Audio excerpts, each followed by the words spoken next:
Bonjour tout le monde et merci à 4FEM de m'avoir proposé l'opportunité de présenter quelque chose aujourd'hui. Donc comme vous l'a mentionné Monsieur Balini, je fais partie de la société Calderis qui dépend du groupe Imerys. Donc je vais d'abord commencer par une rapide présentation de la société. Imerys est une société leader dans les minéraux de spécialité. Alors, qu'est-ce que les minéraux de spécialité? Ce sont des minéraux qui apportent des solutions fonctionnelles comme la résistance thermique, mécanique, la conductivité thermique ou électrique, qui sont essentiels aux produits et procédés de nos clients. Alors, on peut avoir des matières premières naturelles comme l'argile, la bentonite, le feldspath, le kaolin, ou des matières premières synthétiques comme le graphite ou la zircone. Donc le groupe Imerys, ça correspond à peu près à 16 000 personnes dans le monde.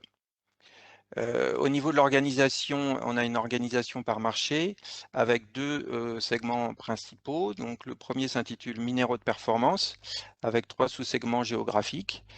Et ce segment-là va travailler sur les minéraux pour les plastiques, les minéraux pour la peinture, les céramiques pour apporter de la dureté ou de la blancheur, les minéraux pour le papier et le carton, les minéraux aussi pour la filtration avec des matériaux comme la perlite et les minéraux pour l'énergie mobile, pour les batteries, donc pour apporter une bonne durée de vie et une rapidité de charge. La seconde entité s'appelle matériaux et solutions haute température. Donc, on a 2 sous-segments dans cette entité. La première s'appelle réfractaire, abrasif et construction. On l'appelle RAC. Et donc, elle fournit des matières premières pour les réfractaires, pour les abrasifs et pour le génie civil, avec une activité importante autour du ciment alumineux. Et la dernière entité s'appelle donc Solutions haute température, qui a 2 activités prépondérantes, la fabrication et la mise en place de produits réfractaires et la fabrication d'additifs pour optimiser la coulée en fonderie ou la coulée continue en aciérie. Et donc c'est cette entité-là qui correspond à Calderis. Ce qu'il faut avoir en tête, c'est que Calderis ne fait pas que produire des matériaux réfractaires. On fournit des solutions complètes à nos clients. Donc il y a une partie ingénierie, on va dessiner des designs de garnissage pour nos clients. On peut gérer aussi des projets de A à Z pour l'installation des produits. Donc on va avoir des personnes qui installent ou des personnes qui vont superviser les chantiers. On va superviser aussi le séchage et la montée en température, sachant que le séchage, c'est vraiment un phénomène très critique pour nous, puisque comme les bétons contiennent de l'eau, si on monte trop vite en température, on va avoir des explosions. Et puis, on a du support technique avec, pour nos gros clients, des personnes qui sont à temps complet chez eux. Donc, toute cette chaîne nous permet d'avoir une vue globale et d'améliorer en continu nos solutions. Donc pour ce qui est de la simulation numérique, c'est vraiment un outil précieux pour nous pour mieux comprendre les problèmes de nos clients puisqu'on fournit des solutions aux clients. Ça nous permet d'optimiser au niveau thermique et mécanique nos offres et ça nous permet d'avoir une analyse concrète et précise des besoins potentiels sans être en permanence chez nos clients. Donc on utilise ANSYS Mechanical depuis plus de 10 ans. On travaille avec Fluent depuis 5-6 ans maintenant et on vient d'acheter le logiciel Rockidem vu qu'on travaille beaucoup avec des matériaux granulaires. Ça va nous être d'un grand secours. Donc la difficulté des analyses pour nous au niveau thermomécanique provient essentiellement du comportement mécanique des matériaux qui est complexe et évolutif avec la température. Donc ce qui en découle, c'est des caractérisations qui sont complexes et coûteuses. Et puis une autre difficulté, c'est que vu qu'on a un nombre de clients très important et très différents, on a une très grande diversité d'études. Au niveau du comportement thermomécanique d'un béton réfractaire, donc je présente ici le comportement classique en contrainte de déformation, donc à gauche en compression et à droite en traction. Donc on peut voir qu'on a une forte dissymétrie entre la traction et la compression. On a une pseudoplasticité à température ambiante qui va devenir la plasticité à haute température.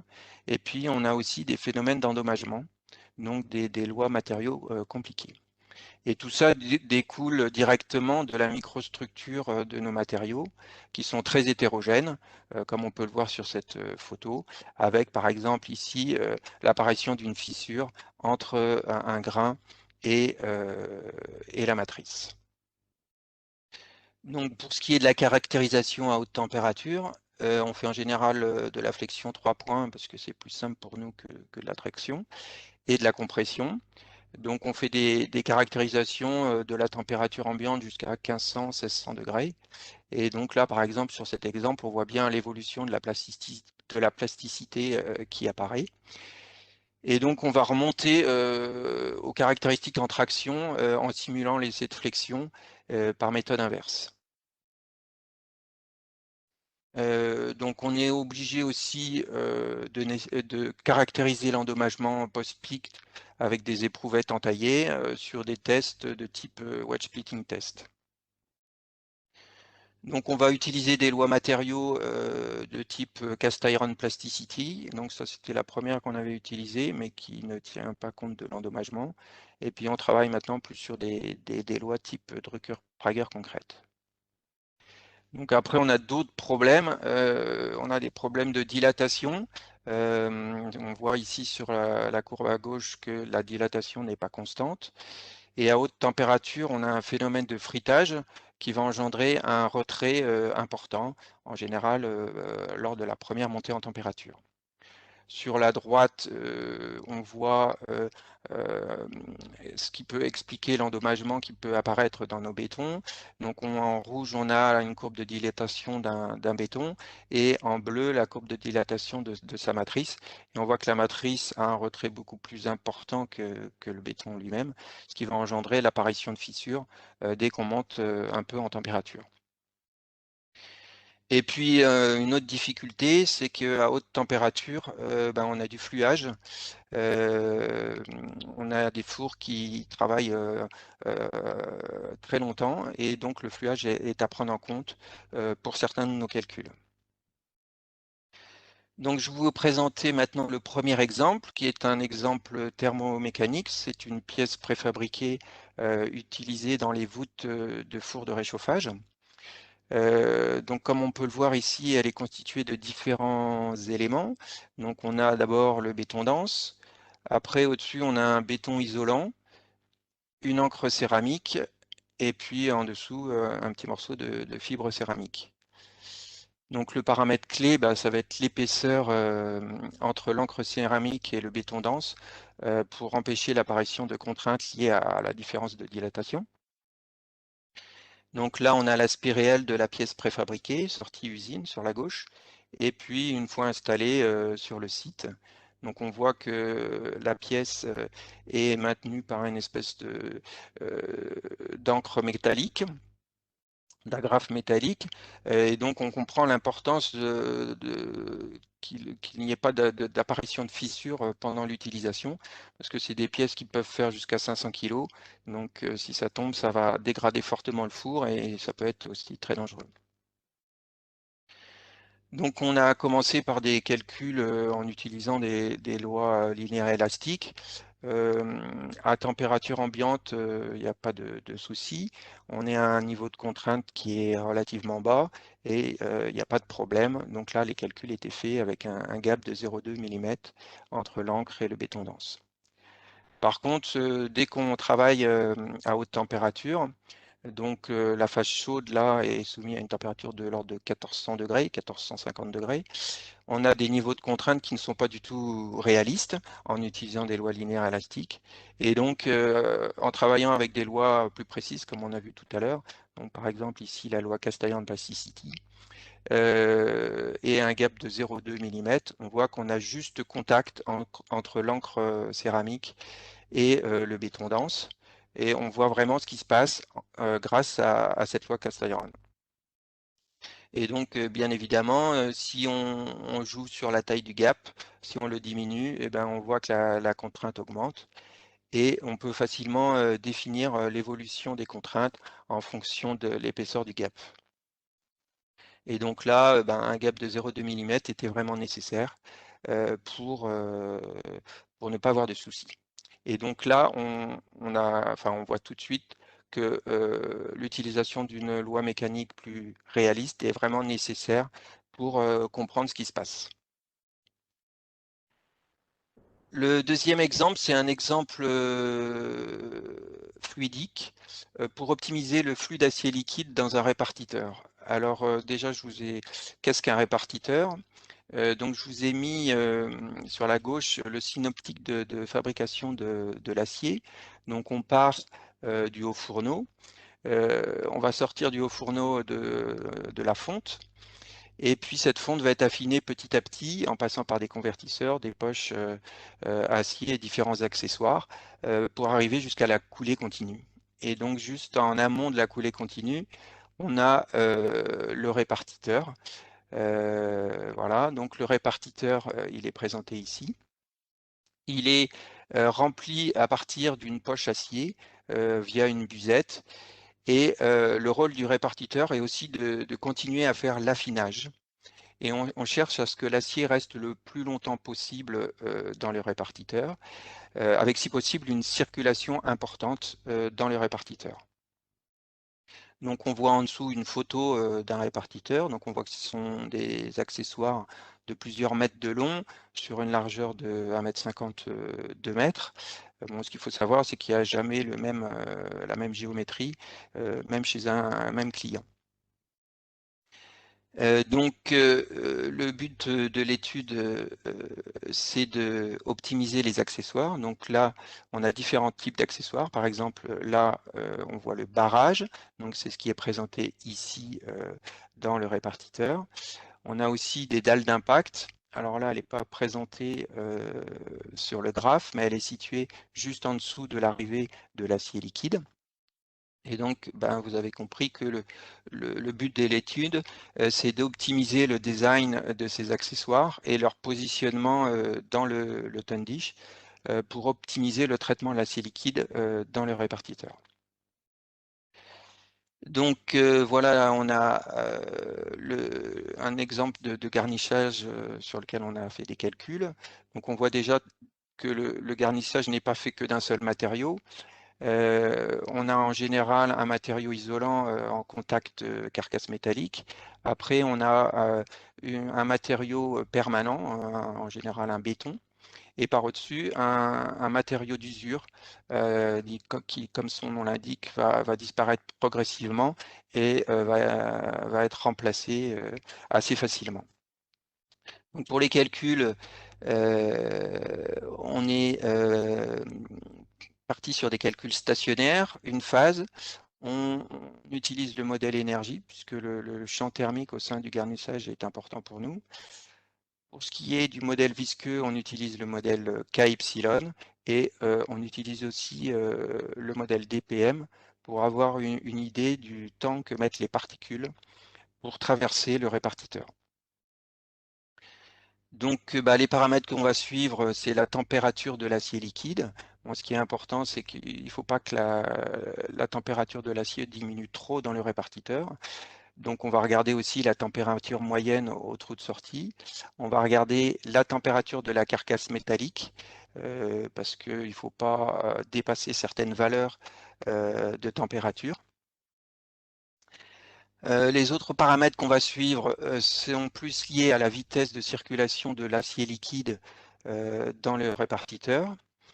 On va définir un pourcentage de volume où le mélange est important, c'est-à-dire où la vitesse est supérieure à une certaine valeur, et un pourcentage de volume où le mélange est faible, où la vitesse est inférieure à une certaine valeur. Donc là, on les a schématisés dans les cercles rouges. Et donc on va faire différents ratios qui vont nous permettre de nous dire si on optimise ou pas nos résultats. Ben après, pour schématiser le pourcentage de volume où le mélange est très faible, c'est assez simple avec ANSYS Fluent. Donc sur la gauche, on a une visualisation en 2D ou en 3D sur la droite. Et pareil pour le pourcentage de volume où le mélange est important. Et puis les derniers paramètres qu'on va suivre sont les paramètres qui nous sont donnés par le modèle DPM. Donc sur la droite, on voit une courbe qui présente le pourcentage de particules en fonction du temps pour traverser le répartiteur. Et donc on va définir un temps minimum pour traverser ce répartiteur, un temps moyen et puis une dispersion. Et donc, le but de l'étude, c'est d'optimiser l'ensemble de ces données. Ces différents paramètres ne vont pas forcément dans le même sens. C'est ça la complexité. Et puis après un nombre important de calculs, on peut définir une optimisation de la géométrie et de la position de ces accessoires dans le répartiteur.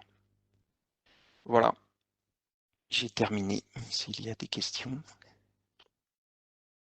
Alors, félicitations pour la présentation. Donc, il couple deux physiques en une, mécanique et CFD, notamment avec Fluent, qu'on n'avait pas forcément mis à l'honneur hier. C'était plus des présentations CFX, Turbo Machine. Donc, on a quelques questions, effectivement, qui arrivent. Première question sur les matériaux réfractaires, donc sur la première partie. De quoi sont constitués vos matériaux réfractaires? Ça, c'est une bonne question. À la base, ce sont constitués de granulats réfractaires. Donc, des granulats réfractaires, ce sont des granulats qui vont résister aux hautes températures.